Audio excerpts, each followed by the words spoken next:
That's rejecting those norms, rejecting the do's and the don'ts is what created Jesus Christ to begin with, is what created the Buddha. This is why you have never met another Jesus or Buddha in these 2,500 years. It's because to achieve that level of genius, yes, you need to be obsessed, devoted, but you also need to be a little bit crazy. Crazy enough to abandon society, abandon your family if necessary.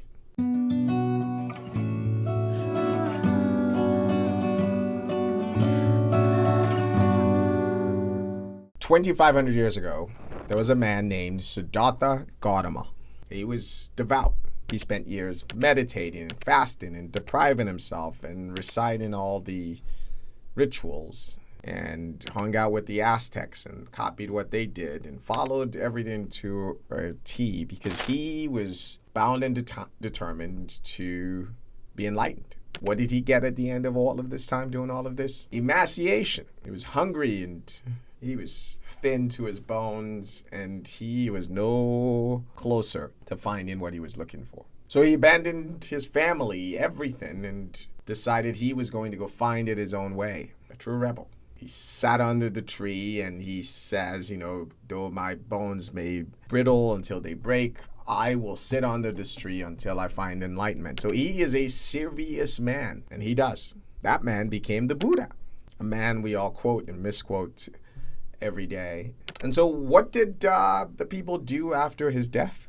What did we learn from the Buddha? Did we all decide, gosh, we're going to walk in his footsteps? Yes, of course. Yeah, we put an ism, we said Buddhism, and then we turned all of those things he was doing and saying, we turned them into edicts. The do's and the don'ts and the that and the meditate and say this chant and what have you. We turned all of that into compliance, into a regimen. There was another man, also from a couple thousand years ago, Jesus Christ. He was born Jewish. He tried the temple, he hung out with the scholars of the time. At one point he got so angry he turned the tables in the synagogue. He just thought they were just completely full of whatever. He was interested in getting to a place, an elevated place. So he rejected all that. He saw them as a road to nowhere. So he too abandoned everything, his family, everything he had, and he went into the wilderness and he stayed there, fasted 40 days and 40 nights. He prayed until he could talk to God, and he got there. He became Jesus Christ. And he said eternally true words that billions of people still live by today. And then what happened? And he died. And did humans look at his footsteps and say, gosh, we need to have more people like Jesus? No. We put, instead of ism, we put ITY, Christianity, become followers of Jesus, and built a whole religion around it, filled with the do's and don'ts and read this and say that, and twisted his words. And now we have mega churches preaching prosperity. The cycle and the lesson goes something like this. There is a norm. There's an accepted way of doing things.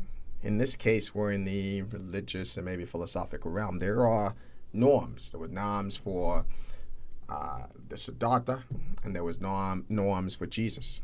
And then these unique individuals decide, they're going to defy the norm. They're going to break the mold. They will dance to the beat of their own drums. And what emerges from there is genius, something new and something beautiful that they give to the rest of us. And then what do? We take this new and different and unique thing and we make it normative. We try to copy this genius. We put rules around it. Thou shalt, even though paradoxically, that's rejecting those norms, rejecting the do's and the don'ts is what created Jesus Christ to begin with, is what created the Buddha. This is why you have never met another Jesus or Buddha in these 2,500 years. It's because to achieve that level of genius, yes, you need to be obsessed, devoted, but you also need to be a little bit crazy. Crazy enough to abandon society, abandon your family if necessary. Devote your entire life to that thing. Assume that the status quo is wrong. Jesus was a Jewish kid who showed up, read the Ten Commandments, and go, you know what? That's fine. I've got my own. The Buddha had all of these centuries of precedent is like, yeah, no, this is not working for me. I'm going to go study this myself. The status quo is for the masses. If you want genius, if you want to be genius or exceptional, the rarest of rare in your profession, yeah, you are not going to get there by following the do's and the don'ts. No. You get there by going to the goddamn wilderness, sitting under a tree, and committing to arriving at your destination or death. It has to be that serious. It always is for the exceptional. That's it for today.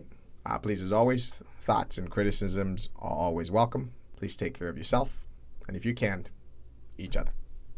You've been listening to an Amos Talks production.